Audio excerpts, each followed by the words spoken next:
All right, good morning, everybody. Welcome to the Board of Directors workshop for May 2nd. Call meeting to order this time. The agenda is primarily to discuss goals and future meeting dates for management contract. Before we get into this, I'm going to let Dave probably lead a lot of this discussion. Paul and Dave. Paul and Dave, okay. Debbie and I went out to Solavita last week. We looked at Evergreen's management of Solavita. She got an awful lot of numbers, which she hadn't shared with me yet. I'm still researching them. Okay. And I've previously gone out to look at the crossings, the Heathrow and Baldwin Park, and talked with at least 4 other management companies. Okay. So, that being said, anybody have any comments real quickly before we start on the discussion then? All right, Paul? What's that? Dave, you want to start the discussion? Sure. Go for it. Well, you had a question. Do we want to do resident comment now, or we need to do it at some time? Do we want to do it now? Maybe halfway through. Halfway through? Yeah, let's go for a while on yours. Can we just get started and jump into talking about the management contract? That would be fine. And then maybe halfway through have resident comment, because there may be things, there undoubtedly will be things that... Okay. Paul and I met, Paul and I are co-chairs of the goals committee, right, for the board? No, not For the the goals committee. I mean, for the contract review process. for management issues, and then the goals for one of our goal areas within the goal area is the management contract. So just in leading that discussion, one of the things that we've shared among the board in weeks past is thinking about what are the content elements that we want in the in this, and what sorts of processes, protocols, issues are important in this whole discussion. So to step back a moment, what are our overall goals? I think Eric said that, what, 2 months ago? Yeah. Let's clarify what are our goals that we want in a management contract. And then we can sort them out. Paul has already drafted something just between us, just as a starting point for today. But what are our Well, goals? I don't want it to be a starting point. They're just mine. Everybody was asked to do it. To do some goals. And I don't really, for me, I don't want to start off. Seems like I kind of tick people off. So I really, as committee, heads, I think I'd prefer to hear from everybody else what their goals are first. Right. And it is just general goals. What is the, after we're done with this, what is the outcome you want from this whole process? And that's what we've asked everybody to do. So I think we just kick it off, and if somebody wants to start off and say what their overall goals are, and we get it going, right? Yep. Good, I'll start. You start? Yeah. Good. My big concern is I want to maintain the current level of quality of service that we've enjoyed up through now, which pretty much has been dictated by the board adding people on as necessary to fulfill these roles. I've looked at a number of companies, and you can get a skeleton, if you want to call it a skeleton management company. For example, in Heathrow, they've got 8 people on staff, 4 maintenance people, 3 cams, and 1 office manager. However, they don't have the same operation we do. They don't provide the events. They don't have parks. They don't even have a pool. There's a lot of stuff that they don't have. I've looked at Solavita, and that's a full-service over age 55 community. Tons of activities. Lots more money to spend, though. Their median house is around $225,000 to $250,000. They're spending between $120 and $150 a month on the HOA, plus another $165 a month on their I guess, is it clubhouse? Is that what you want to call it, or club activities? So they're into about $3,300 a year just for that. The interesting thing is that they have shifted all their amenities over to their CDD, which I find very interesting, because my understanding with the CDD is a public entity, and they are a private gated community, HOA. So they currently have a 650-seat auditorium being built for $6 million. They're going to shift over to the CDD. So most of their amenities have been shifted to CDD, which puts them under property taxes. and they don't have to have the reserves that we have. So they're paying between $1,600 and $2,000, according to Craig, $1,600 to $2,000 a year in property taxes, and that wasn't verified yet. So they're paying quite a bit more money. They got a lot more people on staff, completely different type of staff than what we have. They do provide full-service lawn for all their houses and stuff like that, but really know what the reserves in that. So, other goals? Well, my goal Goals. is the same thing, is to investigate to see, are we overmanned or overstaffed? At what level of service do we want to operate? Okay, because I find that most of the companies I talked with, World of Homes, Grand Manors, Century, Evergreen, they can all provide something. They can all provide the same thing. It may not be the same quality or level of service. And that's where the difficult thing is, in as far as the RFP, is getting down to the nitty-gritty and finding out exactly what they're going to provide, and not have it as a surprise. Should we go with an RFP and they come in with our contract and say, oh, we didn't expect you to do that, and then we have to pay more money for something like that. So that's a scary thing for me, is going out there and getting a company that says they're going to, lowball it and come in and try and get this bid, and we end up paying a lot more for services than we should. Okay. So several things come out from what I've just heard. Maintain current level of quality and service. Look at staffing levels and see, and make sure you didn't use the word efficient, but you said overstaffed, make sure we're not overstaffed. Right. Find out exactly what will be provided and not provided, and not paying more for services than we need to. That's correct. And that find out exactly what will be provided and not provided. What I hear is not be surprised and not have add-ons later. Well, that means you have if we do go to an RFP, it's extremely detailed, very comprehensive RFP that actually outlines every single thing that we want based on what we currently have. Okay. And not paying more for services than needed. Well, that's true, yeah. That's what I heard. Well, Is that what you mean? that's my fiduciary responsibility. That's your fiduciary responsibility. Good, that's helpful.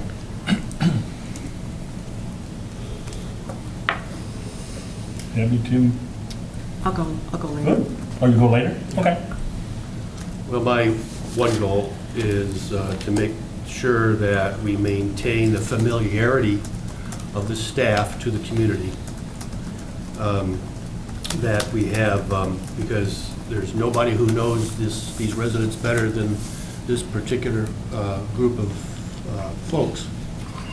And to bring in a bunch of new faces, quite honestly, I believe we would be stumbling for at least 2 years before we got ourselves back on track with any kind of a new staff. So, To add on that, in 2007, with the RFP that went out, we lost virtually everybody except for Pat.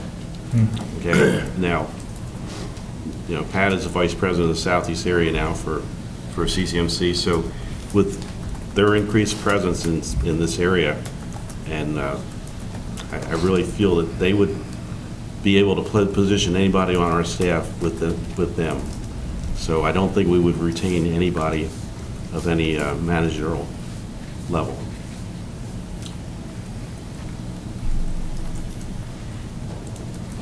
I think of three, I don't want to clarify what you mean, because I can interpret three different things out of that.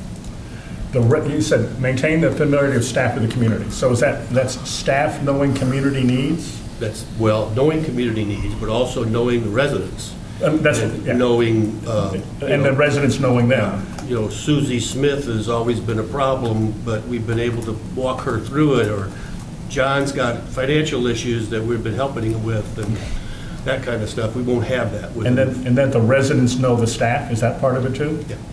And then something else that you didn't say, but I want to see if that's part of what you intend, policies and protocols. So if management company were to shift to another management company, some of the internal things Is that part of what you mean? or not? Probably less than Okay. that. I don't know that if there were a management company, they would come in and start overhauling the policies and procedures. But I'm thinking more of, how do you run the Easter egg hunt? Yeah. How do you run Founder's Day? How do you do mother-son? Kind of like if it's not broke, don't try to fix it, because Okay. both of those activities are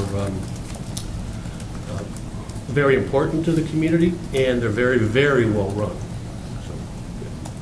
But it's because those folks who are running it knows the community.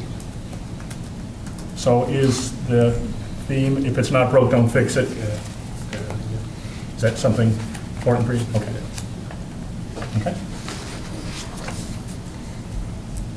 Leonard? Already.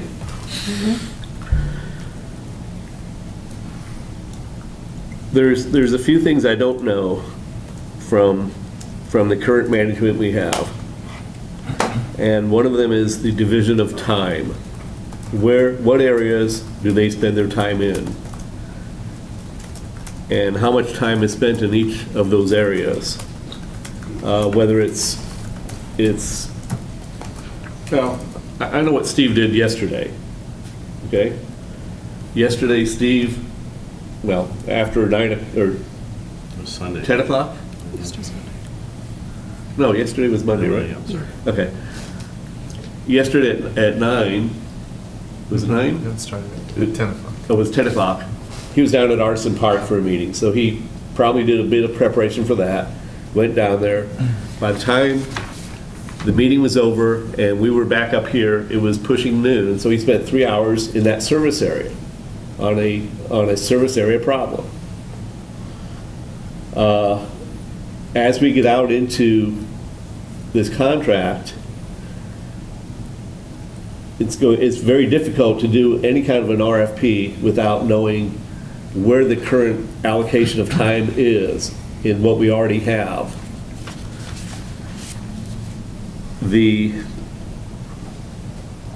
Which actually could go to the point of doing a separate RFP for a separate management company for our service areas. I'm not recommending that right now, but that could be a possibility to alleviate the time and have more time. I mean, I know we get jammed up on things sometimes that keep getting brought back, that if there was a professional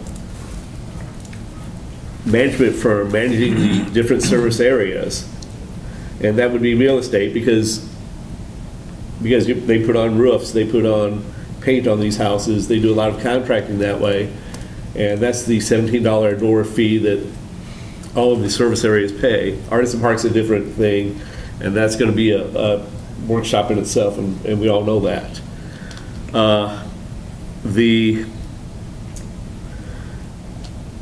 Whatever we would do, it's going to be difficult to, as someone up there said, I'm sorry, I was listening, but I wasn't paying attention to who was saying it, that to make sure you have the equal scope of services so that whoever we go with doesn't have add-on charges where this was your scope of services in your contract, but now you're asking for this, this, and this.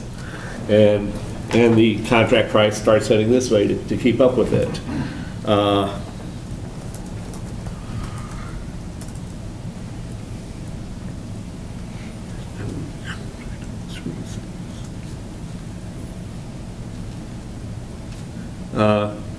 A lot of these have already been mentioned also.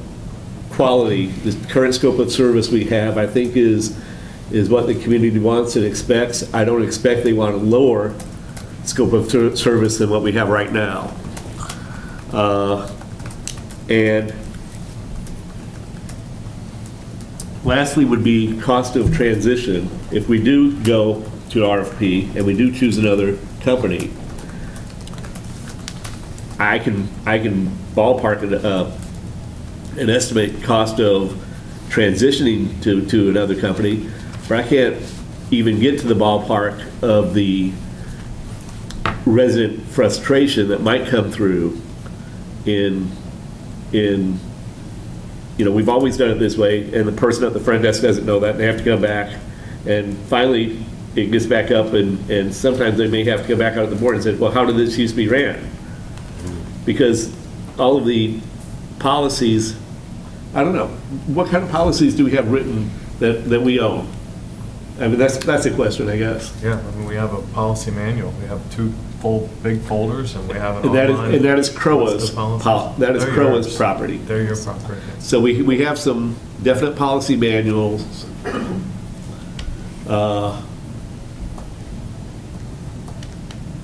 Okay, I'm pretty much done to the end of that thought right now. I actually would like to look at those policy manuals before I go a whole lot further into that particular subject. Okay. And I guess I'm finished for right now. So just to clarify that last point, the cost of transition, I actually heard 2 things. One was implicit, the financial cost, and then the, if you will, emotional cost. You said resident frustration. Oh, Is that what you mean?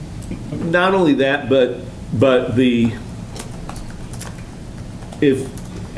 I'm sure everyone in here started a new job somewhere, and you know that a year and a half into your new job, you're much better at it than that first 4 or 5 months. So it's that transition I'm talking about. Kind of like what, part of what Tim was saying too. My main goal is to get the best contract for our community, to do what's best for our residents, our homeowners, and our community. No matter, I think as far as which company we go with, it's important to look at the current contract we have, which I've expressed for a long time needs change. I think it needs a lot more detail. There are several areas where it needs improvement. My biggest challenge has been trying to find other management companies that manage a community of this size, of this quality, that are, the board is homeowner run. A lot of them have developed, the entire board, for example, Solvita, 17 years, it's, their board is completely run by the developer, which I know would cause and has caused challenges in our community. One thing Disney did is they did a transition. It was first developer controlled, and then they transitioned over time to where it was, as it is now, it's controlled by the homeowners. That's basically, I've looked at, there's 100 different areas. You know, you want to analyze the company, how long have they been in business, look at their key managers, go through, analyze their budgets.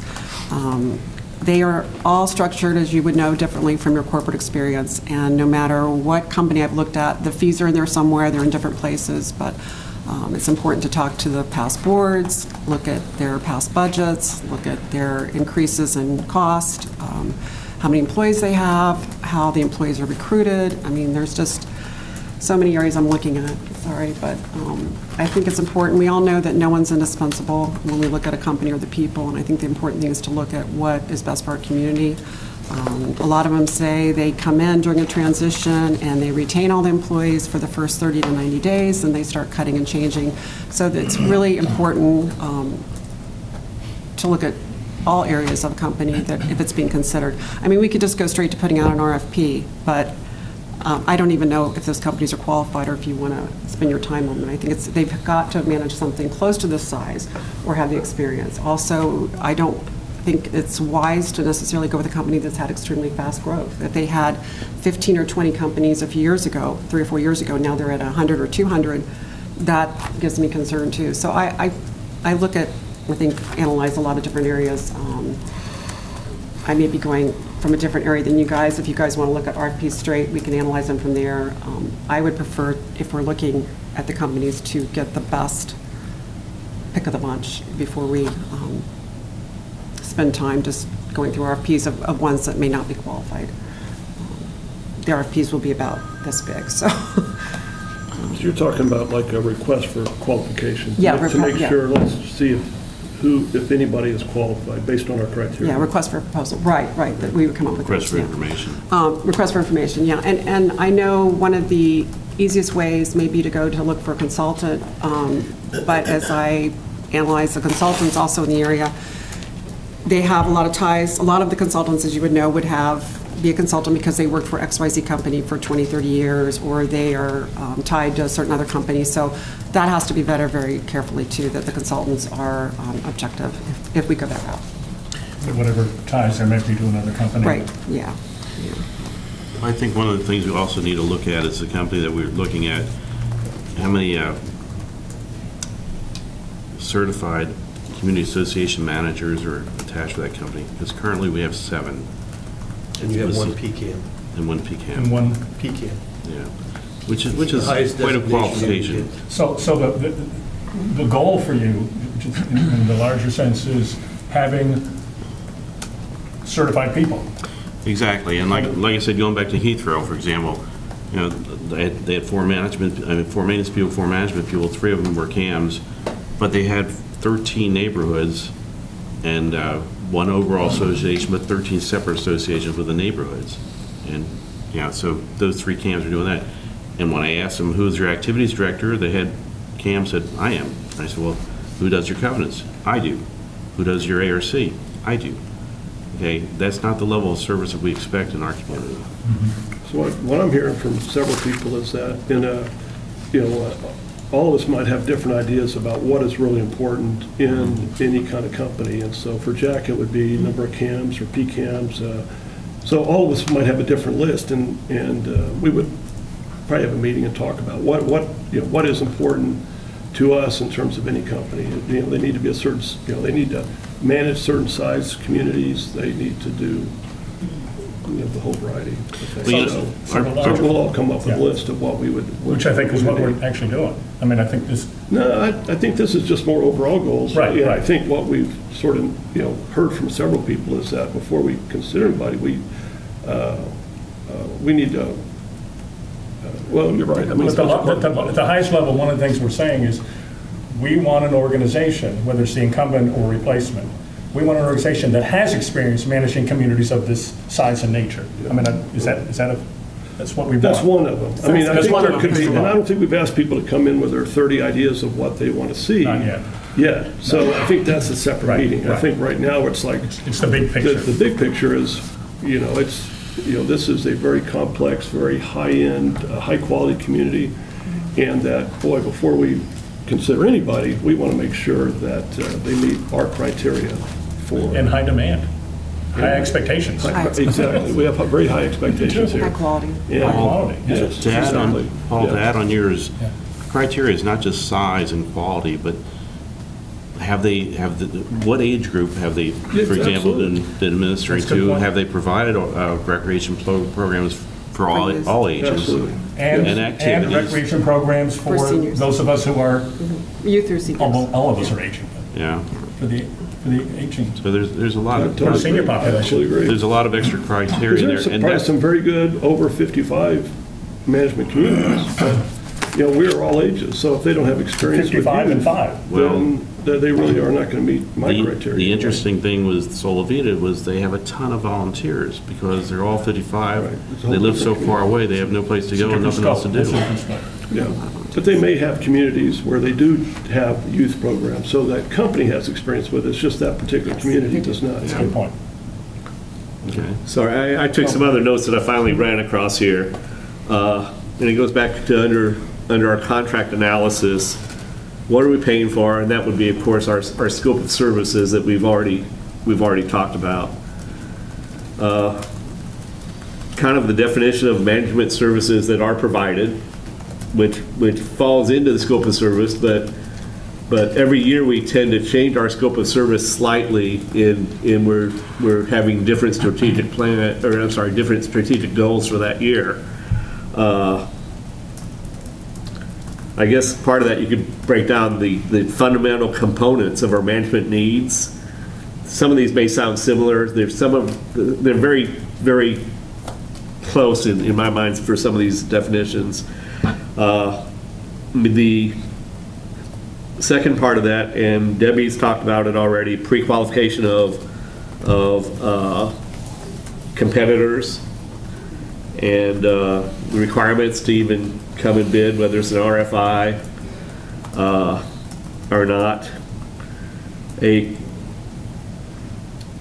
I have been attempting to do in my spare time, which I don't have a lot of, a competitive market analysis, a benchmarking type study out of who's out there large enough to do what we're having done, and then I'm going to follow up and try to get some of their budgets to figure out what the individual associations are paying those people at those other areas. And I won't be able to get an exact, but a lot of times you call around and you talk to a treasurer of another association or something, you know, they want to share once you start sharing a bit of what you're doing in your community.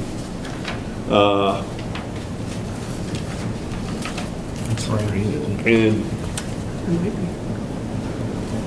Is it rain or AC? Rain dance, 2 days ago. I'm sorry, I forgot what it looks like. Darn, I brought my Nev too. Oh, It's raining with the sun. we can take you home. great. Come on, all villages. For those of you on camera in another state, I'm sure there's like, nobody watching, but we haven't had rain in how long? Yesterday. A couple months. A couple months, other than Yesterday yesterday, we had a was light rain, yeah. Yesterday. We're at 8 Yeah. inches. 8 inches this- below average right now. Our water table is 8 inches below average. Yep. No, we're at So 8 the inches rain. below average for rain Yeah. for this season so far. So far. Keep on coming. I think you were leaving off on competitive market Okay, analysis. so let me go back into my notes here. And again, some of them I just write out in sentence format somewhat. What is the most efficient method for us to determine if our contract with CCMC is fair and competitive? It may be an RFP, it may not be an RFP, but there's something to figure out in that, and it has to do with gathering information, comparing similarly situated communities. I mean, we're all doing some of that already.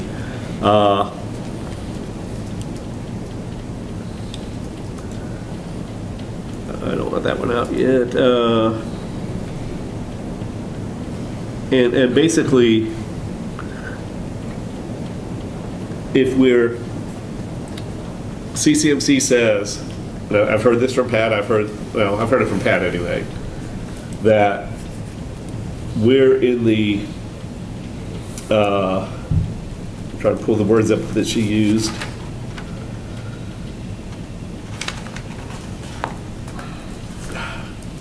Steve, can you help me? I have no idea where you're going with this. Pat has said that CCMC charges within the industry standards. That was her words.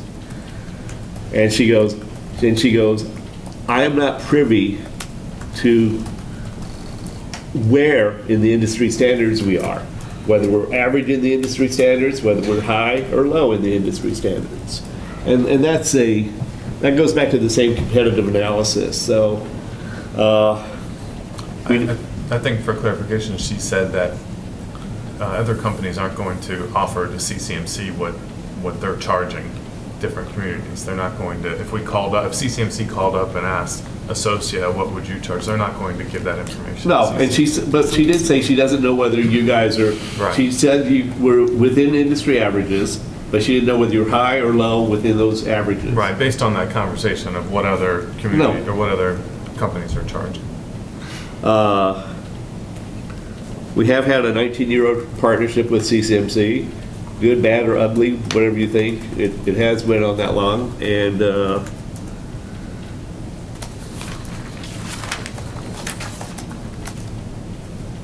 I think that's the end of my set there for that. So Debbie, going back to you. Yes. Did you finish? I don't know if you finished or not. Well, I just don't know. I mean, if you want specific goals, I have a number, but I don't, my feeling is we're not going there yet. I'm looking more at how you would, analyzing the company, getting information. And I think a lot of you know, no matter what industry you're in, if you're in that industry for a long period of time, Susan's worked for Associate, I mean, you'll have different people that work for different companies. It's what's under their, 5 of them, I'm sorry? 5 different. He's worked for 5. Okay, so they have different experiences they come with, no matter what the initials are under them. I look very closely to it, the people, the management, again, just analyze, get all the information I can. In the process, you learn more what, of course, you learn a lot about the company. I just think throwing it out there for, let's have the companies come in, I think, obviously, anyone would be interested in managing this community. It would be their flagship community for their organization. But I think it's important that we set the criteria, we look at the costs that we are establishing. I mean, our budget, for example, is maybe half of another community's.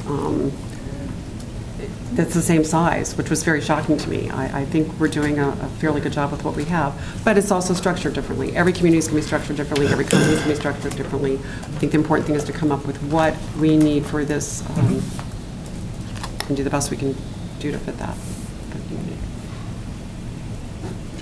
What if then Paul and I shared, and then see if there's any closure, and then open for group community comments? Would that be a good process? Sure. Is that okay?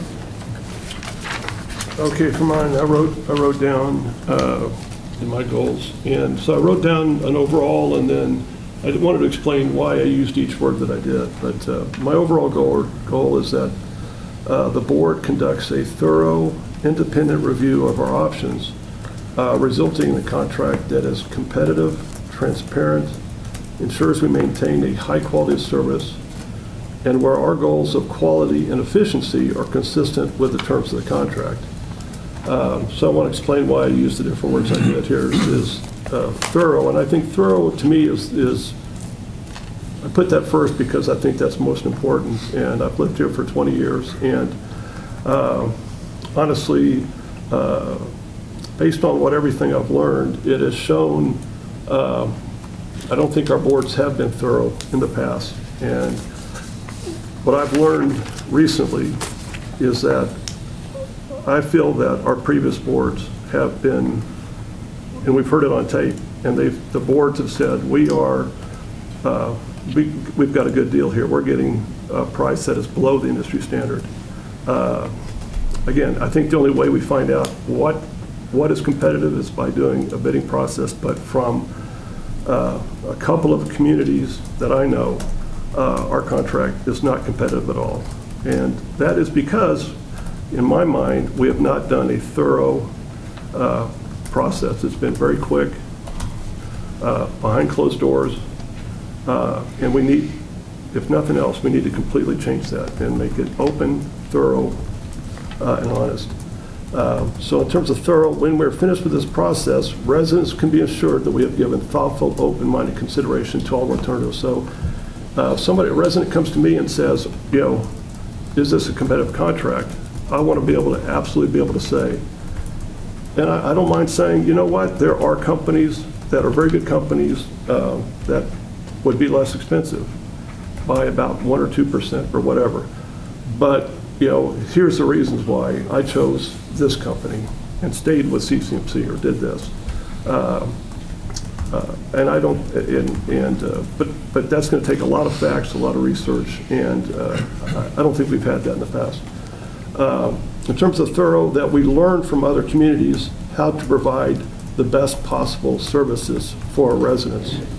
I'll use an example again.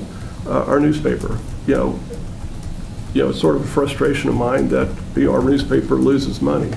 If we bring in 3 or 4 companies, we might find somebody that says, you know what, we're making $250,000 on our newspaper, and we can learn from that, and that will make us a better company.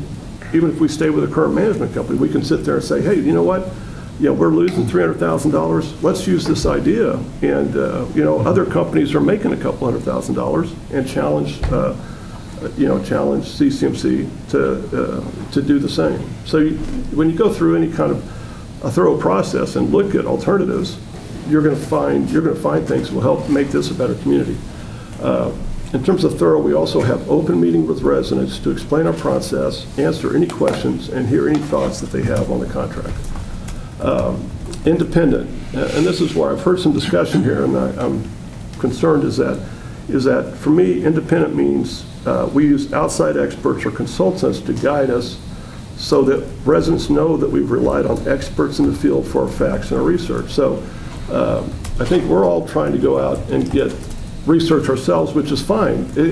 But I think that research needs to be able to, and I think we need to do that. But that we need to do that so that we have our questions that we can ask of experts and people that really know that field. So, you know, we're struggling with finding organizations that we think would be able to do work, but there are experts in the field, consultants that know everybody and know, you know, when we have established a set of criteria, you know, they will be able to know, okay, there's 7 companies, you know, we can go talk to them and see if they're interested. So I really would ask that we bring in and spend some money on a consultant. Competitive, I'm sorry, I'm using more of my 3 minutes. Competitive Celebration is a benchmark community that any community management company would love to have and should demand a very competitive pricing structure. We understand how other companies would structure their, in terms of competitive, so there's 2 issues. There's the price, but it's also, and I agree with everybody here, is we understand how other companies would structure their staff, because that really is the big expenses we're paying, is that we pay a contract price, but we have $2 million worth of CCM staff. And so, again, I agree with everybody. We need to get in detail in terms of, you know, how would you staff this community, but they need to know all our demands and everything, so we don't have any surprises there. Transparent terms of contract are simple and transparent to all residents. Quality. And this is where I get a rap, I think. I don't know. I don't get it. But, I think people feel like, since I'm always the treasurer, that I'm always just all I care about is cost. But to me, I absolutely believe there's no compromise on quality. You know, must have management experience with a high-quality community. Maintenance of facilities and landscape conditions of their homes have to be excellent. Well-regarded by the residents. High-quality community events. First-class recreation youth sports programs. Quality communication, first-class accounting management systems. So those are all, you know, if you don't have that, you know, you're not going to come in. For me, you're not going to come into this community.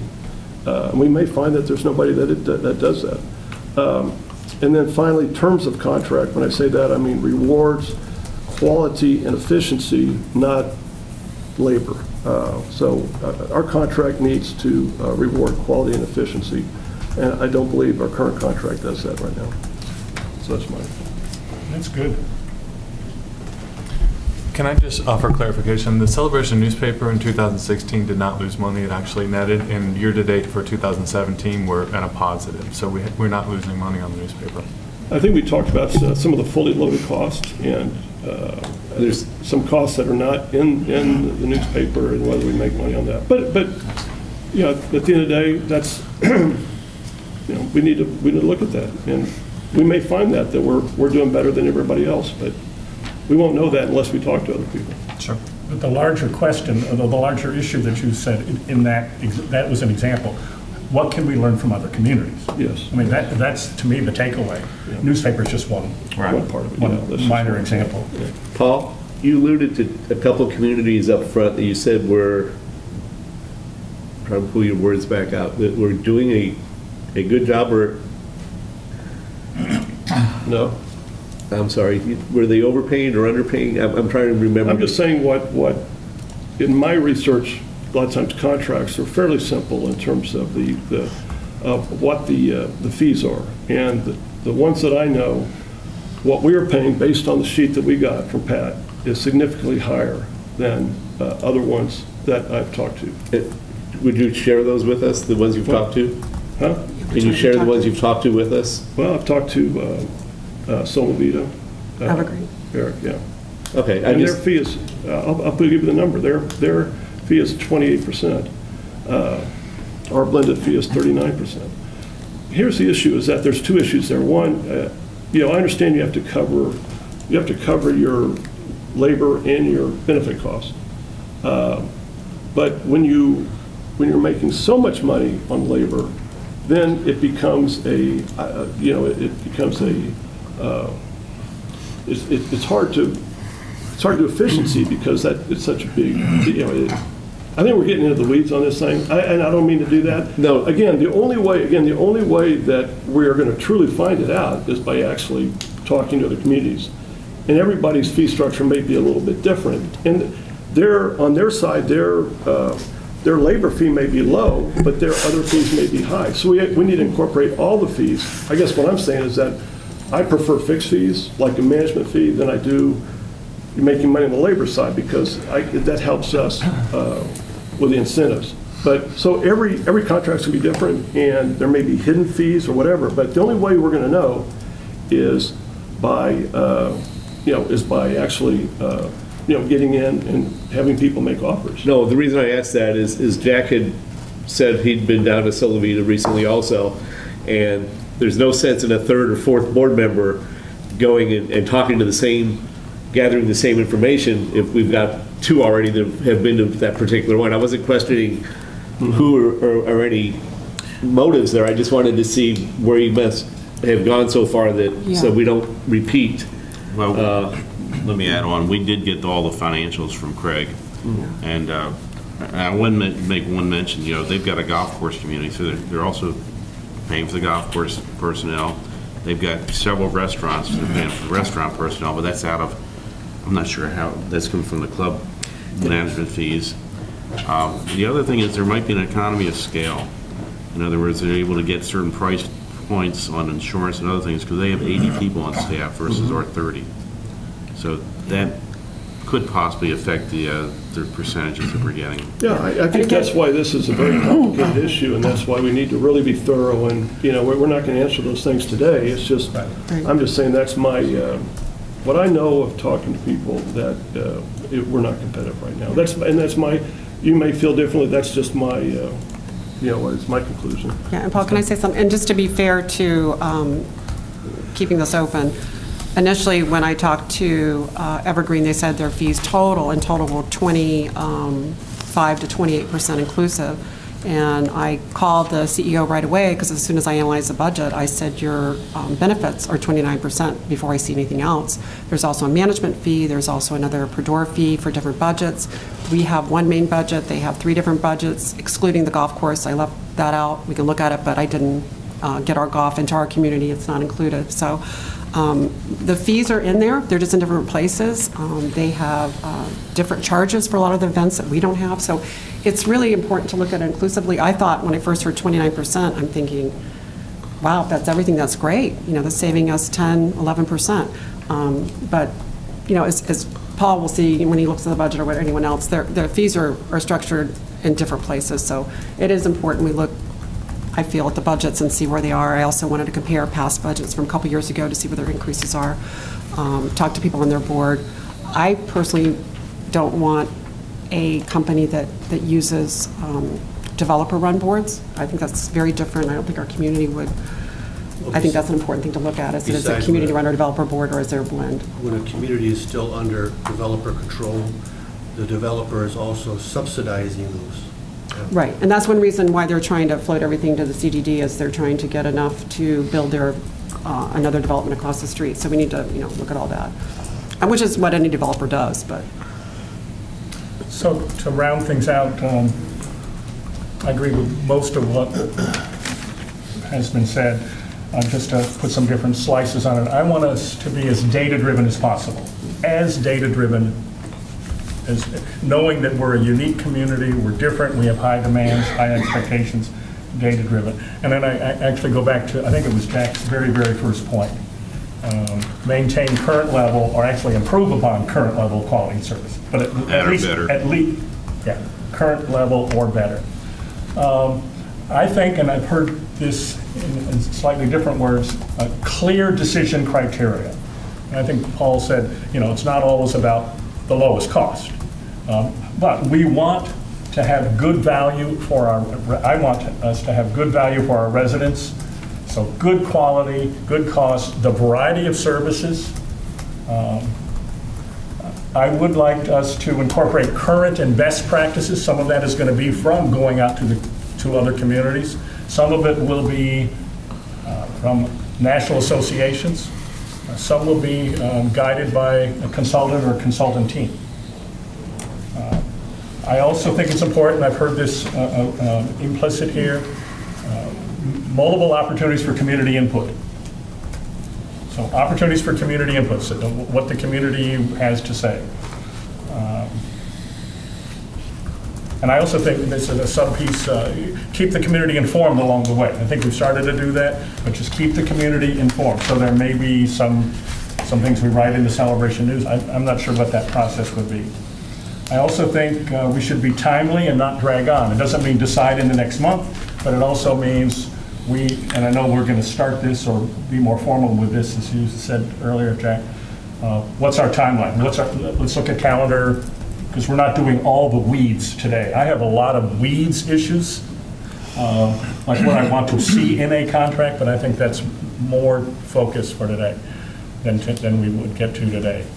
And then at a broad level, when I think of broad concept, whatever our specific next steps are being, I think of 5 broad, and you and I generated this, so it's a napkin from our discussion. We have homes here that we want to maintain the quality. We have an aging community, but we're trying to maintain the standards. We have covenants, we have ARC, so forth. So we have homes. We have parks and public areas that we want to maintain. Pools are aging. We're looking at facilities, reseeding and whatever, and a lot of that is tied in with a landscape company. We have management and financial issues, communications, the whole, to me that's an activity. We have recreation for all ages, heavy emphasis on youth, but thinking about our aging community. And then we have non-recreation, we have other activities, and that's a lot. So just the takeaway from that, and I don't know if it was Paul or someone else said this, but all of that does not have to be done by one management company. It might, or it might not. We may say, okay, a certain piece is not by management companies. Don't know. So just as we start to think about how we proceed, whether all eggs go in one basket or whether it is some pieces parceled out, large or small. So just trying to think about that. We're at 10:20. Do we want any other comments here before we open to the I just community? want to say one thing, and Paul, this is without due respect. I think with being on a board, what is said is the previous boards did X, Y, or Z, or these people, we all have different, perhaps, feelings or concerns about them, but what you hear on a snippet on tape or what we know from asking why they signed the contract, whatever, I think it's fair to say for every hour we spend at a board meeting, there are 5 to 10 hours that some of us spend behind the scenes, researching, talking to other people. We have vast amount of experiences. Mine may be more financial, Paul's is financial, Tim is more as the industry, David's is very analytical, Leonard's is analytical and all over the place. Jack flew planes. I mean, we take all of these, but when you look at saying the board made a mistake or the board did this, the board did that, it's very easy to sit here and think we're more intelligent or what? I also was director of flight operations. Yeah, flight operations. And he went to the There Air you Force go. Academy. He's a very smart guy. I'm just saying that what we, to say that a previous board, what they did was appropriate or inappropriate, I just want to say I think we need to look at things with consideration and respect, because I think anyone that served on the board is a volunteer. They're members of our community, no matter what group we're in or we're not in. I've been on, one board, another board, 5 different boards. We're all neighbors within the same community, and I just want to keep, I guess what I want to say is just keep it at a level of respect and consideration, because we all made mistakes in our life. We've all done great things. We've all done things that were mistakes, but I think we need to look at, we don't know why previous boards made the decisions they did. I think it's important just to respect that and move forward. Sorry, there's my spiel. No, that's helpful. I think our intent here is to operate on. Do I think we're the best board? Of course I do. No. So this is the best board right now. No, I think they've all been great. Yeah. It's to do what's best. We have our CROA hats on here for our homeowners and our community. Should we open? Yes, and if homeowners want to be on the camera, they're going to have to come up to the podium. Yes. Homeowners want to be on the From camera. audience. Name and address, please. I think you're going to want to make sure that if That you it's want seen on to tape. hear what's said, that they come You up. want to talk but don't want to be on camera, right? No, they can talk. They can come on. Well, Mike, want to start? So we're doing 3 minutes. Somebody. Rachel's going to. I asked for some flexibility for 3 minutes. Just I don't think anything's going to be labored too long, but just some flexibility rather than a hard and fast push at it. Wait a minute, let's decide whether we're going to keep. Are we going to keep the 3 we need to? We'll keep for 3, we'll rotate if we need to. I mean, whatever you guys want to do. I don't know. What I'm going to pass out, and I'll get back to it. This is, you've received this before, this is the input from the residents on the goals. So you've seen this before, so just so you have a fresh copy of it. So I'd like you to have that, consider that, and put yours together. You'll see that a lot of what you've talked about already, is covered in there. But before I make a couple of comments on that, let me just step back a minute and make a comment that may be, well, first, Jack, I think they need you back in the airline industry. There's way too much trouble on the airline industry, so I want you to go back. I saw a fight this morning. You need to talk to the FAA because there's an age 65 limitation. We'll get special dispensation. So much for the airline. Anyway, I think this whole process, it's not going to come down to economics. It is not going to come down to economics. You are not going to make an economic decision. You are not going to get a delta between what you're currently paying and what you can get from somebody else that's going to be enough to incent you to go make a change. That is not going to happen. I am quite sure of that. This contract is CCMC's to lose. Okay? I think CCMC has not necessarily played nice in the sandbox in recent times, and I think that's changing a little bit with the last workshop and some of the transparency that came through. But this is about quality and service and making sure we have a contract that is aligned and both parties are collaborating, communicating, and incented to behave in a good manner that's efficient and best for the community. That's what it's about. If it comes down to a 10% differential on a $2 million base, what are you talking about? Are you going to make a move for that? I don't know. Is the risk element worth it? There's a spot, though. Is it 20%? Is it 30? Is it 40? Or is it 50? But I think you really need to think about this from a practical perspective and where it's probably going to go. To the comments about the criteria and how do you get the right people in and how do you find best industry practices and so on and how do you screen people and pre-qualify them for an RFP. I think CCMC would be very willing, and I think Pat said that, to participate in developing the criteria. They know the industry. They know what's happening. You should probably get a contract from another CCMC location because right now you've got an antiquated Disney contract from the year 2000 that doesn't reflect anything near what current best practices are in the industry. So I would get a contract from CCMC. They can redact all the financial information out of it, even where it's from, but get a boilerplate contract from them. Like I will say, Pat's already passed one out. Okay, great. So you got that. Good. So you've got that data. But I'm sure Pat would sit down with you, Steve will sit down with you and help define the criteria. Use that to screen the people, bring them in, look at industry best practices.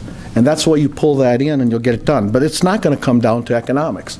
But it has to come down to a contract, as everybody's talked about, that meets the goals that's there. And this is the residents' goals here. And you've hit on just about every one, I think. Number 3, best practices. Number 5, you haven't talked about number 5. That's the opportunity to self-manage or to insource. And there's been a lot of discussion on that dating back to December. I don't know if that's still something that's on the table. There was talk about landscaping, partnering with the CCDD or whatever it is, or bringing that in-house. There was talk about Georgetown and the success they've had on a different scale, obviously. But I think the self-manage or the insourcing is something you should probably get on the list. In 6, when we say identify a process for service, quality, and price, I'm telling you discount price. I think price is not even an element here. You've got to have an audit provision. I don't think anybody mentioned that. You've got to have an audit provision in there so you know what you're being charged, how you're being charged. The alignment of contract language is there. And the last one I would say is number 10, the open process. I think there's a fair amount of distrust right now, either earned or unearned, misinformation, perceptions. It doesn't matter how it got there. It doesn't matter what happened in the past, as I think you tried to say, Debbie. But it matters what we do going forward. We're driving a car now. We're not looking in the rearview mirror anymore. We're looking forward. And we've got to create a new foundation, have some new rules of the road as how CCMC and CROA is going to engage to get this done and make it the best for the community, a win-win, and also a win for CCMC. This isn't a win-lose negotiating. If it becomes that, then we're all going to be miserable. And I don't want to live here then, because it's not going to be good. But it needs to be a win-win. And I think if we start collaborating, working together, communicating more transparently, more openly, that can get done. And I think CCMC is the mindset now, because I haven't heard that phrase that it's a secret formula and we're not going to tell you what it is or any of that for quite a period of time. So I think there's a new day here, and I think we can push it forward. My comment. Next. Thank you. Thank you. Next. Thanks, Brian. Brian Kinsel, 1114 Rush Street. One item I didn't hear this morning as a goal is financial strength of the party that we do business with. I think it's an important goal. I'm going to work on the assumption that you're looking at a 5-year contract. Probably in the next 5 years, the odds of us having a recession in the United States is extremely high. Been since 2000, 2009, it's cyclical, it's just going to happen. You know, there are fascinating things going on today when you look at technological change. Whether we talk about Amazon, whether we talk about driverless cars and all that type of stuff. So many of those things are going to happen in the next 5 years, and things that we're not even anticipating. So to me, when you have a financially strong partner, they can weather that recession with you, which I think is going to happen, and we need somebody who can evolve on all this technological change, which is rushing at us faster than we can. So when I think about a goal, I think, you know, if you end up with 2 people or 3 people or whatever you do in your final list, we want somewhere to say these are financially strong parties that are capable of being there and growing with us over the next 5 years or whatever the term of the contract. Thank you. Thank you, Brian. Thank you. Eileen?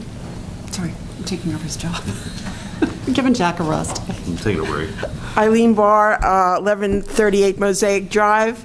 Thank you, Mike. You saved me 2.5 minutes. I basically agree with everything he said.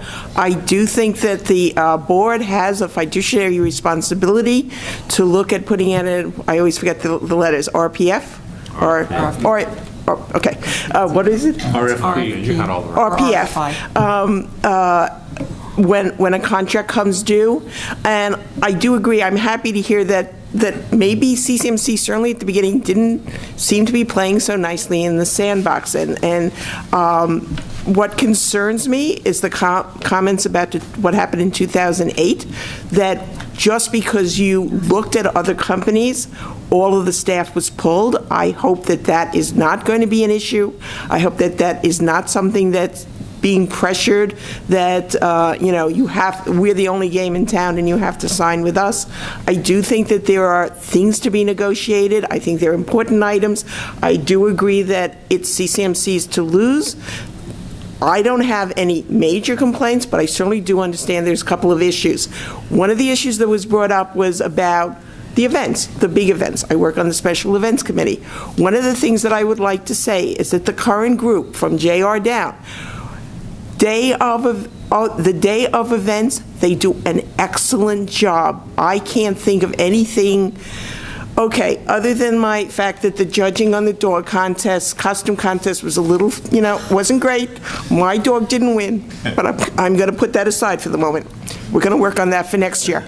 But other than that, we get there at 10 o'clock, the committee gets there at 10 o'clock. Everything is up, all the things are done, everything works very well. But here's my issue. Steve knows about this. The comment came on, JR has an assistant. We work very well with her. She's young, she's learning the job. The question is, who does she work for? She works for CCMC, and they can offer her a better job someplace else, and we might lose her. And I think this is something that needs to be addressed. If we have good staff, they should be, in my opinion, our staff, and how that gets worked in has to be part of the contract. If Dana comes in one day and says, I'm going to Disney, we will throw her a party and take her out for lunch. If she says CCMC has found me a better position someplace else, I'm going to be pissed. So I think we really have to look at the fact that the CCMC employees really don't work for us. They really work for CCMC, and I think that's just something in this discussion that should be considered. Anyone else? Okay. Dave, you run out of people. So what's the next steps?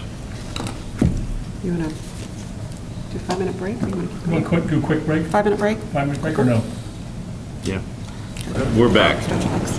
Okay. We're back. Thank you for staying with us. Did we lose anybody? Just one. One person. It's not bad. It's out in the rain, doing the rain dance. Yeah. Dave, you want to take it or you want me to talk? Go ahead. Well, you know, one of the things, we haven't talked with Tim at all about his experiences with some of the companies. What are some of the best practices that you've seen as far as companies? Well, Solavita is sort of a unique situation because all of the Solavita residents, there's a humongous cost to the association for maintaining the residents' lawns. Yeah. It's $3 million about. Yeah, that contract is way up there in the stratosphere. So if you took that equation out of there, a lot of their activities, the Parks and Recs activities, is a completely separate organization in and of itself. Right. And it runs pretty much autonomous to the association at all. I mean, it's just a different setup. The golf courses are actually owned by Celebration Golf Club. Now, I say that to say this. They were, but if you remember, those two partners split. So I don't know which one got Solavita's golf course. Actually, Harmony is now running them. Okay, all right. So, I mean, Hampton. Hampton. So that's also a completely separate entity. Nothing is for free there. There's got to be at least 200 different groups there. One's Indiana residents, one's Georgia residents, one's a singing group, one's a poker group. I mean, there's literally about 200 different groups there, and everybody pays their own way. So there is no association support to any of those organizations. Yeah. So, I guess you saw the fee structure. So I don't know, and it's a pretty hefty fee structure. I don't know where they're taking all that money, but it's plus it's also developer controlled still. So there is still some subsidies going on to the assessments by the developers. Can you talk about some other, I mean, we've talked about that a lot, and, you know, again, I think every company is going to be good and bad, but can you talk about some other management companies in your experience with personnel, turnover, integrity, that type of thing? Well, I just finished working for Associa when I retired. Are they the biggest or second biggest? They say they're the largest, management company in the world. Yeah. I don't know if that's They managed Lexington, is that correct? The property there? Did they manage Lexington? Before they became, before the residents took over self-management, didn't they manage Lexington property? No, not Lexington. The Town Center condominiums. Town Center condominiums? Oh, yeah, Town Center condominiums. Yes. That's not Lexington. Sorry, Yeah. Town Center condominiums. Town Center condominiums. Okay, Yeah. sorry. Yes. They have a significant amount, or at least locally anyway, they have a significant amount of turnover. Most of their, in fact, almost all of their CAMs are portfolio managers rather than on site. Can you explain what CAM is for people? The CAM is the license that you get when you become a property manager. And there's a testing process involved in it. It's a state license. Testing process. It's a community association manager, but what's a PCAM? Is that professional? Professional. Okay. Just a little background on the PCAM. It's numerous courses that you have to take. I believe there's 5 or 6 different courses that you have to take once you get your certified manager of community association designation. then you have to take multiple courses to get your PCAM, and you have to do an on-site case study. Right. So you go to a community, you do a study of that community, and you write a report on it, a dissertation for that. Susan is a PCAM, Pat's a PCAM, and I am halfway after this year to achieve my PCAM designation. Like I said, the association, the associate office here locally has some significant turnover. They're all portfolio managers, managing anywhere from 12 to 18 different communities. And so it's quite an experience there. So I don't know about their other, if they manage other communities like Celebration throughout the United States. You don't know anything at all about it? I'm sure they do. If they're that as large as they are, I'm sure they manage at least something that's remotely the same. But I don't know if it's exactly the same. That's something that would be easy to find out. So obviously on-site management is what we're going to require. Well, yeah, you don't with a community this size, you can't be a portfolio manager.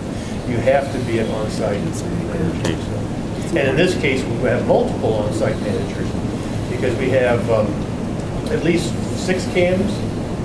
We have 5 or 6 There are cams. 7 altogether now. 7 on staff. With 2 PCAMs, you said there? 2. Pat, 2.5. Pat's not on site, but Susan's the on-site PCAM. And then soon to be. And then there's PCAMs. 3 certified manager of community associations, and Susan and I are both association management specialists.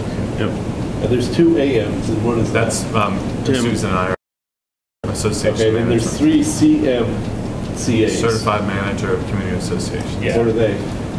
It's the same process. It's the what's called the M100 course, which is just the general kind of Bible of best practices of community association management. It's a and then pretty there's another extensive testing course. process. It's a certification that you take a test for. Okay. All right, so Tim, what other management companies did Well, you of course, know? I managed Golden Oak at Walt Disney World Resorts, and that was with CCMC. Okay. And we were talking earlier about backroom computer systems. Of the companies I've worked with so far, the one that you had or still have it, you have? Golden Are you talking? You're talking about us managing Golden Your back office. What's the name of your back office computer system? Genarch is the system that we have now. You intend to replace There's that. a transition to VMS. Yeah, and actually Genarch, when I worked with Genarch, it was probably the most user-friendly for somebody who doesn't do computers too well. And the system that Associa uses is C3, and it is much more cumbersome to work with. So, Well, I don't know about VMS, but you brought this up.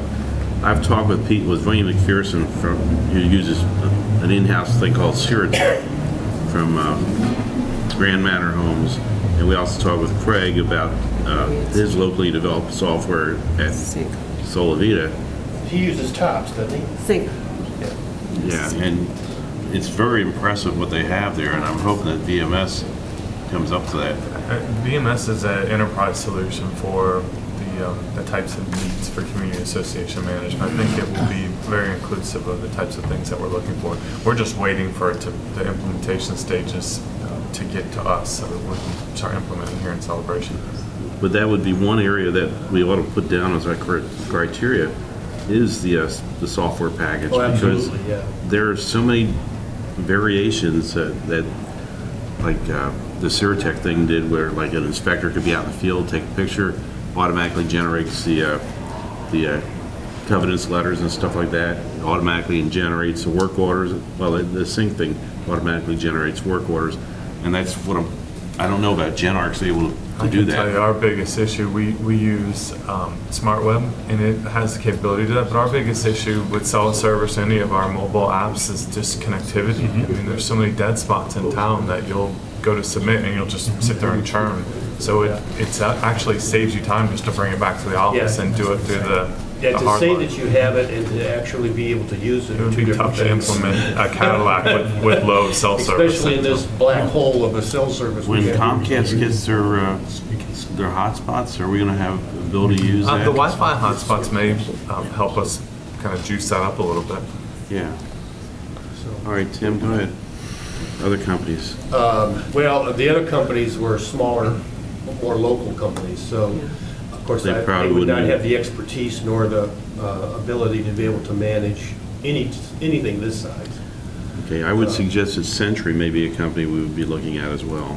Century is a larger company. I've never worked with Century. I interviewed with them once, but they're a much larger company. I don't know that they have. They're over in Champions Gate. Yeah, well, they got, Longwood is where their Yeah. the back office Yeah, is. and they're. I don't know. They do that- Baldwin Park as well, don't they? Do they do Baldwin And I Park? think They, that, yeah, they do Yeah. Baldwin Park, they do the crossings in Heathrow. yeah.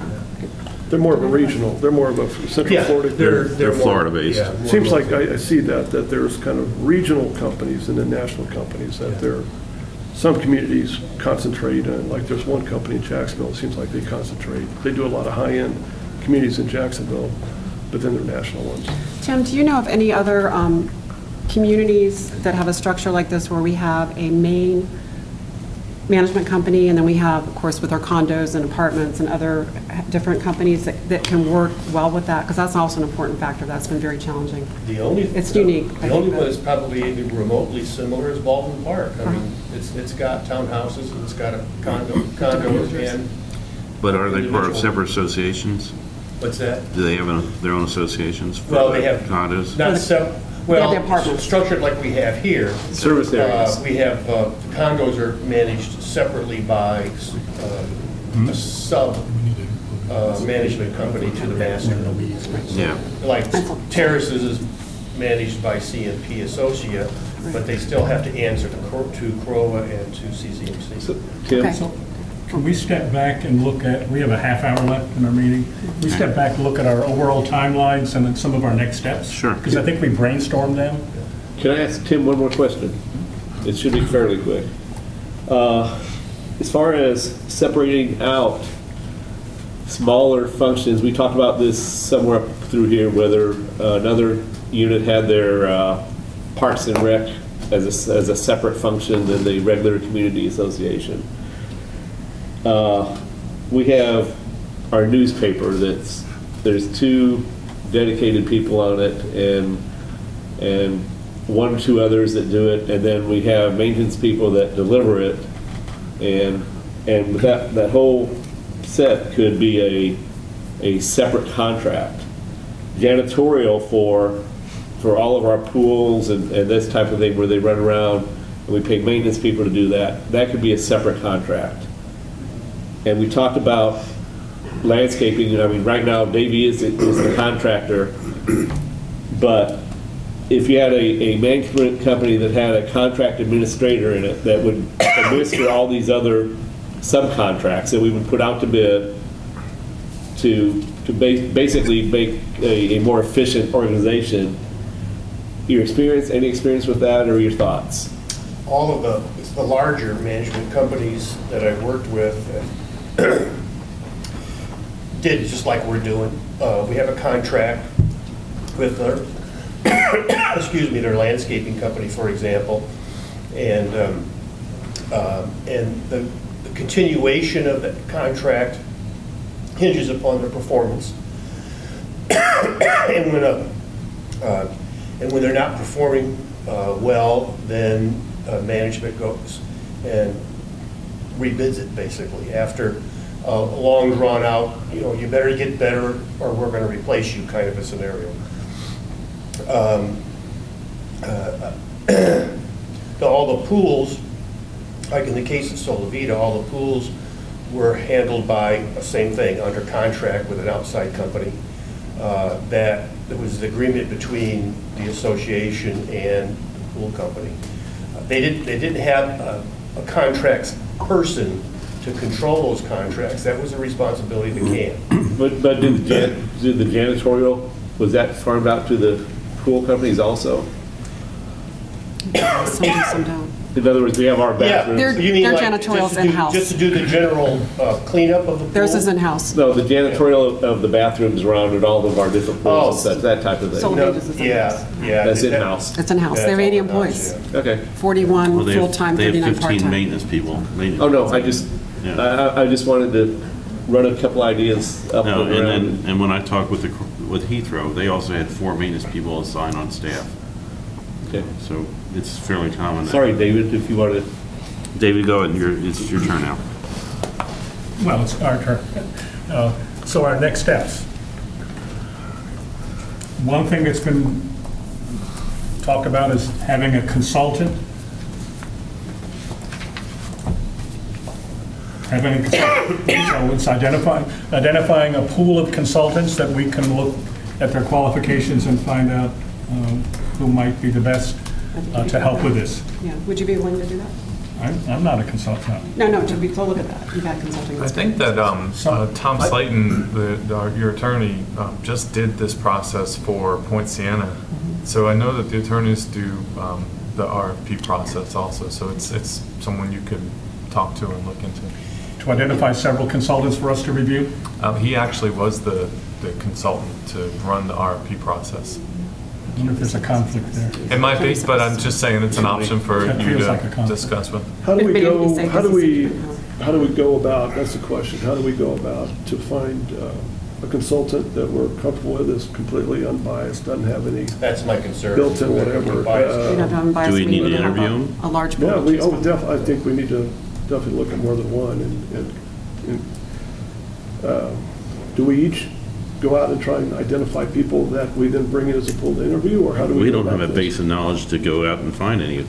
I would prefer to go to Tom Slayton, who's at least dealt with some consultants. Yeah, no, he's saying Tom Slayton is a consultant. When it comes to running the RFP process, the Tom does that also as part of their As a practice. consultant for the They- process, not a There's consultant. practice,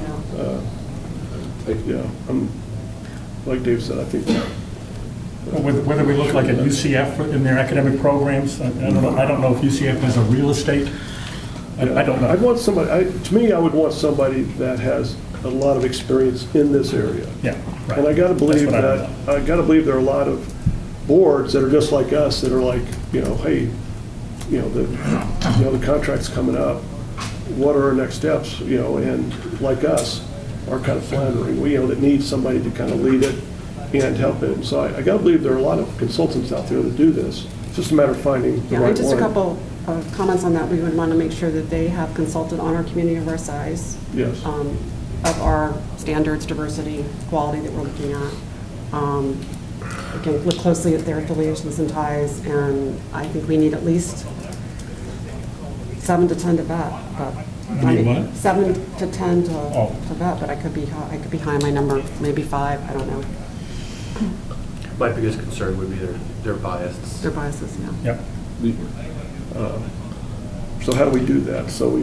The CAI is meeting in Las Vegas this week, They're all out Wednesday there. to Saturday. You want to fly out? I think I'm already on the West Coast, I can just drive some in. should go, yeah. We could reconvene our meeting there on Friday. Yeah, and I also will go back to your point about a company that is substantive enough or large enough, or whatever your words were, to maintain with whatever's coming. So a local company or a regional one does give me pause, gives me concern. I really appreciate your comment Yeah. earlier. And that's another thing we may want So to we want to go break out it of out. state. My point is, we may want to look outside of our region. Oh, absolutely. For a National. consultant? Yeah, for a consultant too. Oh, yeah, right. Because that might help with our non-ties. It might help. The only It's still problem, gonna be hard. only problem I would have with that is then they don't have any knowledge of Central Florida's Yeah, I think you want. demographics and stuff. I mean, not necessarily they could have lived here and moved. Can we- I'm sure they Companies can that are work it out. operating in here. I think, Well, let me ask you a question. Tom Slayton, we have him as a lawyer to begin with, Can we start there? I would prefer to, that's the fastest we can get anything done, I think.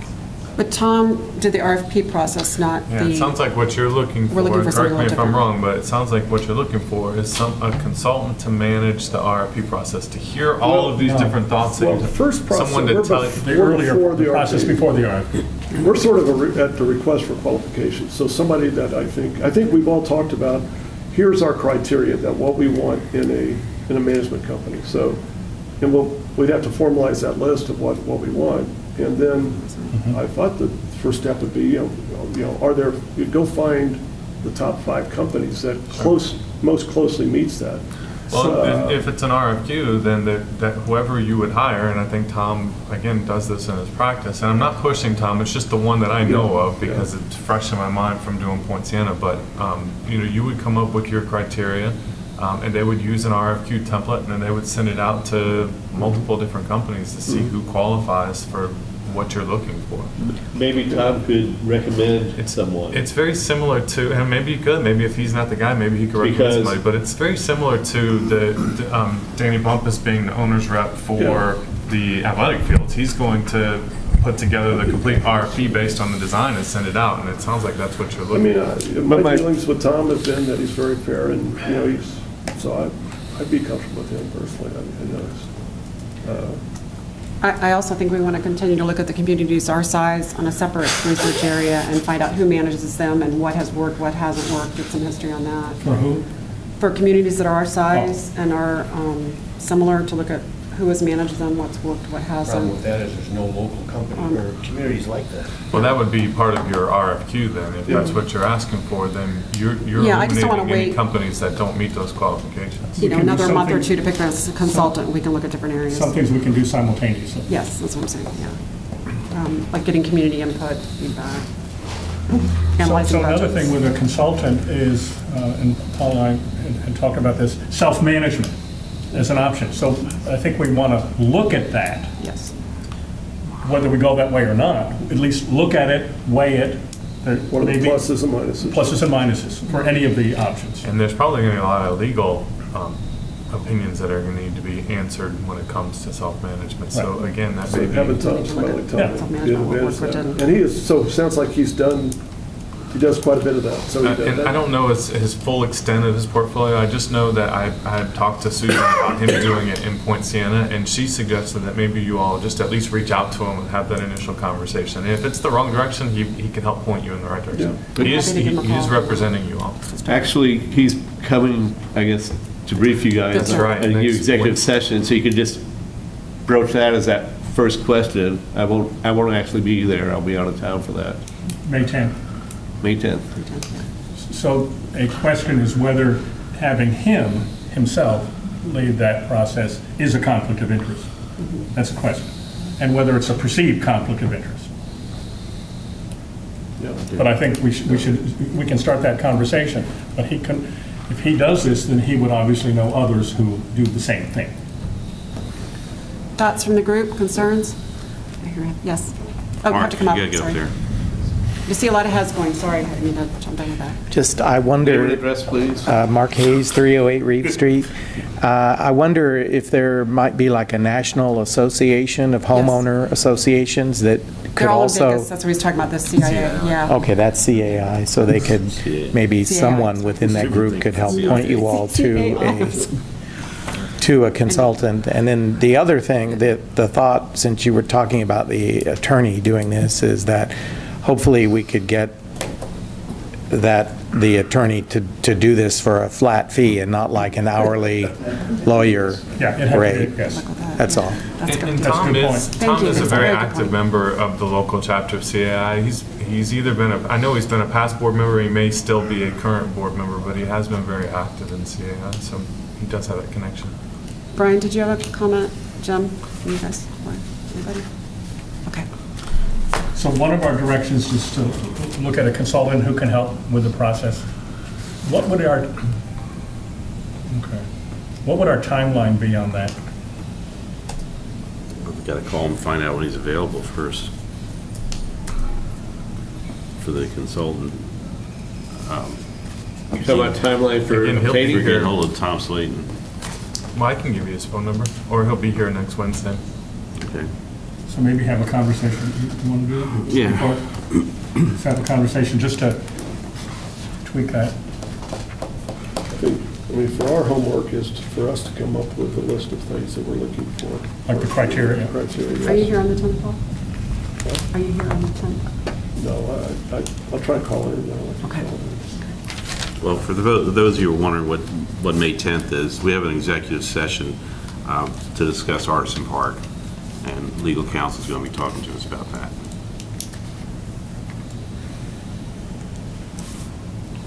Yes. Did he work on the previous contract? Did he work on? The previous contract was Disney. Yeah. Someone with the Celebration Company put it together with CCMC, and since that point, there's just been multiple addendums to that.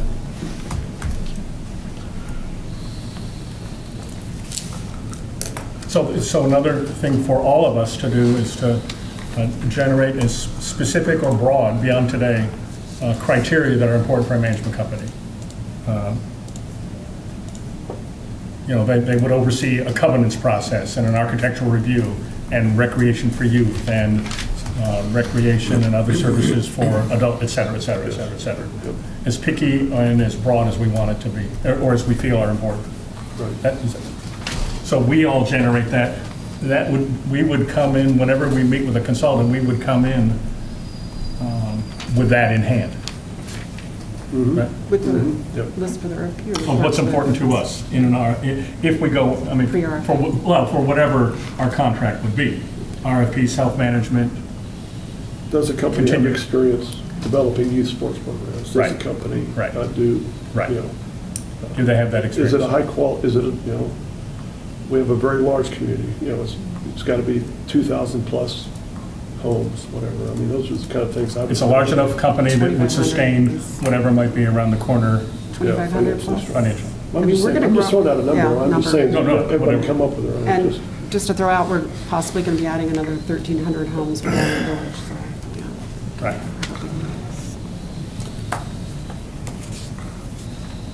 Maybe not. And then another potential activity simultaneously is review what other community management companies are doing, which is what you were starting to do, which some of us have already started to look. That's very helpful. You know, I also think that in the meantime, we can ask CCMC to go back and come up with a restated contract, something we can look at and negotiate with. I think what I was talking to you about, the possible change, you know, negotiable items in the billable rates, what we might be able to come up with. Because I think we're going to be wasting time waiting for a couple weeks for the consultant to get in. But I've heard several other things. If we talk about the current contract with CMC, I've heard some other things today. What are a review of the policies and procedures?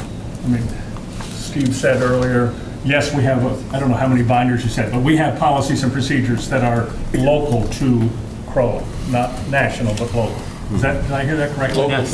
to the community. To this community. For operating of this community. Yeah. It has nothing to do with CROA. It has No. to do with the effects that it has on the community. For this community, okay. Then we've also heard a request to look at personnel activities. And are we overstaffed or not? And where are we over or understaffed? So looking at some personnel review. Yeah. And then we heard some things about budget, and I know we had the session with Pat a month or so ago, but some further budget clarity, which is different. I think that's different than a restated contract. Might be part and parcel of it. Yeah. But budget clarity, like we've started to see. So we can pursue that at the same time as we're looking at a consultant and looking at what other community management companies might be doing. Is that fair? We're doing some of these simultaneously? Yeah, I'm unclear on that. I mean, I don't really, the current contract with CCMC. I mean, I know that's been a part of our objectives for the last couple of years is efficiency and asking CCMC to come up with, we've talked about outsourcing the janitorial, you know, newspaper delivery, those kind of things. So that's been an ongoing thing.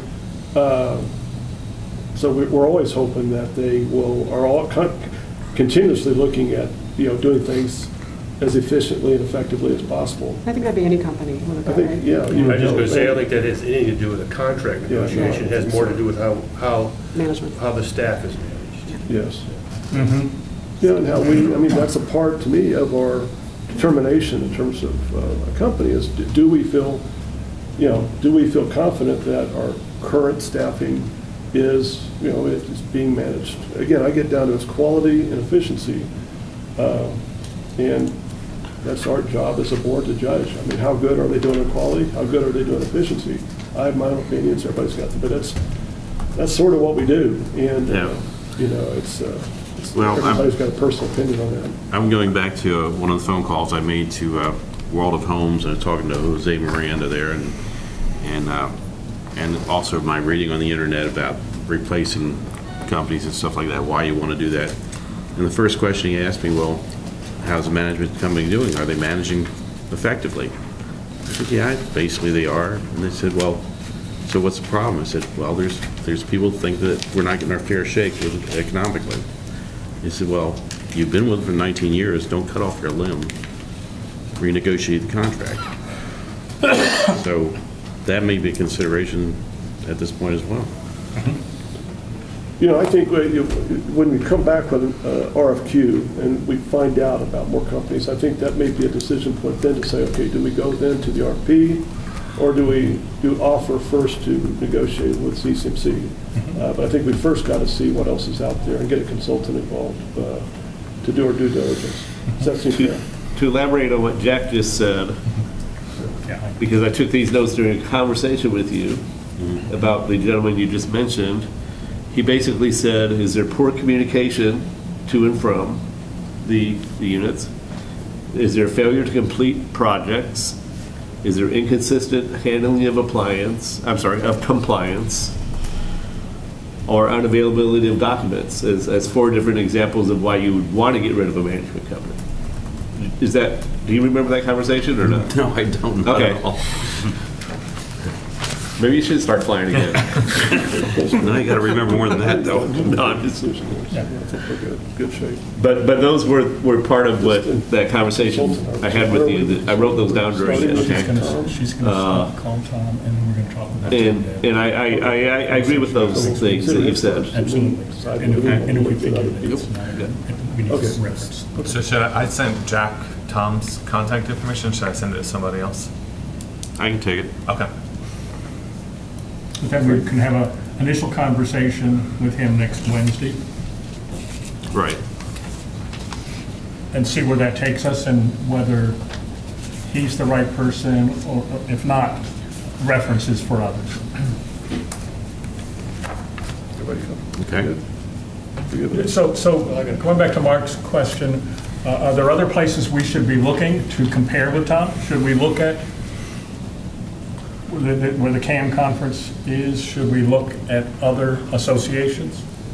Yeah, I think that is a continuing thing we should be doing. I don't know if you want to break that out. I think we need to look at the associations, the communities. Yeah. I mean, like, I'll go to Baldwin Park. Also look at the consultants. I don't want to rely on the consultant to do it all. I'm thinking a consultant. I'm thinking at... Oh, consultant. I'm sorry, consultant. So, like, I was looking at a website or an organization, I think it's the American Planning Association.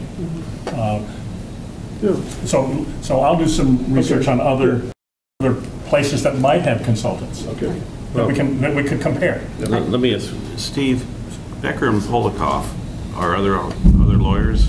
Do they do anything as far as I'm not sure. association management? I'm not sure. I mean, they do, their attorney and collections for association management, but I'm not sure about consulting for RFQs, RFPs. You almost have question we have to ask. CAM experienced attorneys are few and far between.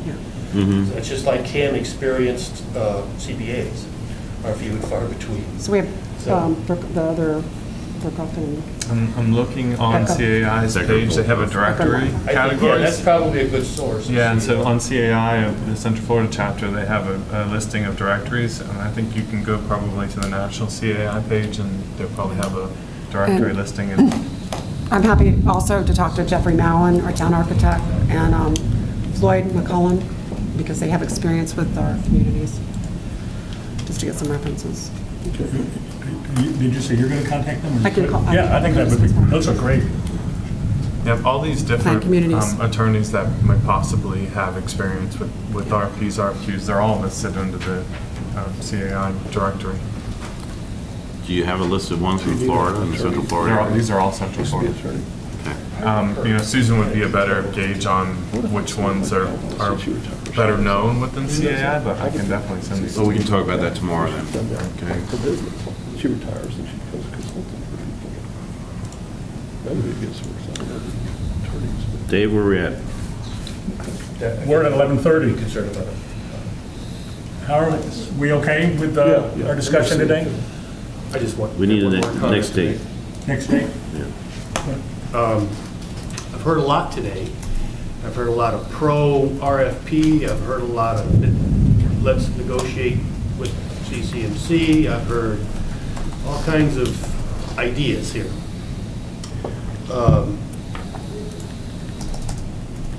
I had some concerns that we are not taking in consideration some of the things that have got us where we are today. One is the familiarity of the management company to the community. The other is the experience of the staff. And biggest and most of all is the risks that we will be taking making any management change at all. So I want the board as a whole, I know Eric's not here today, but I want the board as a whole, because I intend at the first opportunity at a regular meeting, we can't vote today, but at a regular meeting that the contract subject is brought up, I intend to make a motion to stop the RFP process entirely and to negotiate the absolute best contract that we can with CCMC and move on. So I want you all to be thinking about that between now and then. Okay. And if I'm right, if that's the way the board feels, that's okay, but if it's not, then okay too. Yeah, I would hope that with whatever next steps are, we're looking at pluses and minuses all the way through. Self-management, pluses and minuses. RFP, pluses and minuses. Same contract, pluses and minuses. I mean, just do another page like was done, whatever it was, 4 or 5 years ago, pluses and minuses. So I think that's where you started, is that familiarity issue. And I go back and I'll echo the thing I said 20 minutes ago or an hour ago. If it ain't broke, don't try to fix it. Okay, so let's set a date for the next meeting. Okay? Next workshop? Next workshop, yeah. I know we have a workshop on the 15th, is that what it is? But that's going to be prior to an appeals meeting. Yeah. And Steve, I think there's a calendar already for that, isn't there? During our President Weekly meeting, you sent out to all the directors to let you know if there are any specific workshop topics that you wanted to discuss. And I don't think that there's a listing that's been generated at this time. It seems like it's the highest priority for you based on your strategic focus areas. So I don't have anything pressing that we would push in front of that. The other workshop, the one that Debbie did mention during strategic planning, was efficiency and effectiveness of running board meetings. See if there's any way we can try and reduce some of the time and not get out at 10:30. So that's one topic that we had discussed, but I don't know if that's a higher priority for you right now than what you're talking about today. Okay. We've talked about a lot of things that need to be workshopped throughout. I would rather not use our regular monthly workshop for this. For this topic. For this topic. Do you have any items you want to talk Just about? one, if I can throw in, Leonard, I'm sorry. I'm away the 24th through 29th. I know you're away in May as well. What dates are you away? 13 to 30. So we've lost the second half of May. I think we're into early June, and hopefully as earliest as we can do it. And I'll be out of town the last week of May. Yeah. Last week of May takes you through June 2nd. I'll be back June 2nd. Or, I'm sorry, June 5th. How about the 5th? 5th is a Monday. Fine. June 5th. Monday. Just can't be in the morning. No, it's got to be in the evening. Can't be in the morning? It's got to be in the evening. Can you do Well, morning it on could the be 6th? afternoon too. No, I've already committed myself to volunteer with the USO that day. Oh, okay. Can we do Tuesday, morning on the want to do 6th? Tuesday morning? Tuesday the 6th. Tuesday morning? 6th morning. Say 10. I'm good with. I'm Tuesday good morning, with that. 10 o'clock? I just need to be out by noon, that's all. 10 to 12? 10 to 12? Yeah. Leonard? Is that okay with you? Oh, are you, he's checking. Let me know if it's May fine. 6th? June. June 6th. I'm sorry, June 6th. You want to meet Friday or whatever it is? 10 to 12? 10 to 12, June 6th? Sure, that's fine. Here goes my golf game. I'll send you an Your golf game's not that good, we can interrupt it, I'm sorry. It's true. Yeah, you could probably skip that one. This wouldn't hurt it, would it?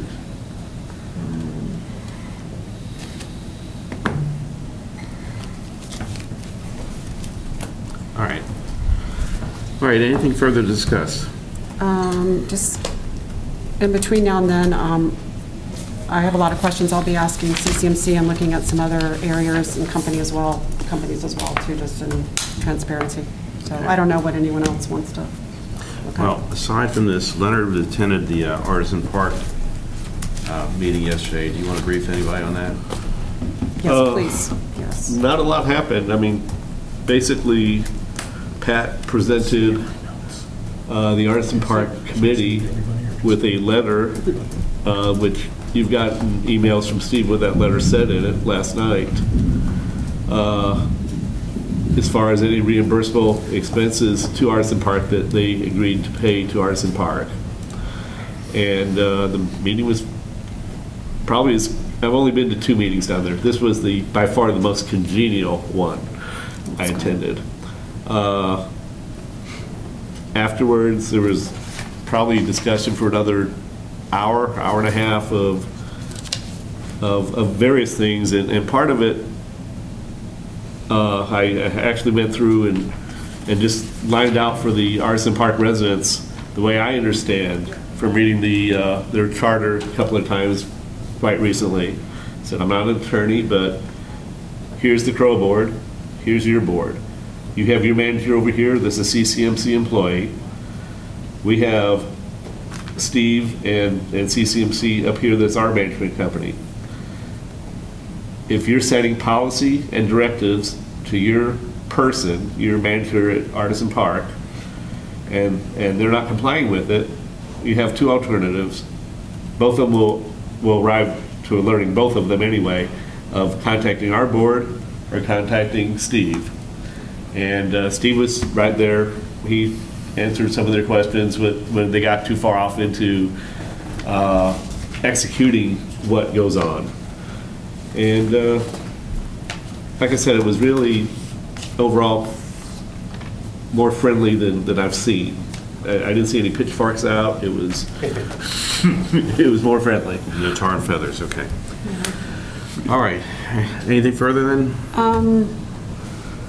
10, 12, maybe? And we are adjourned. Thank you.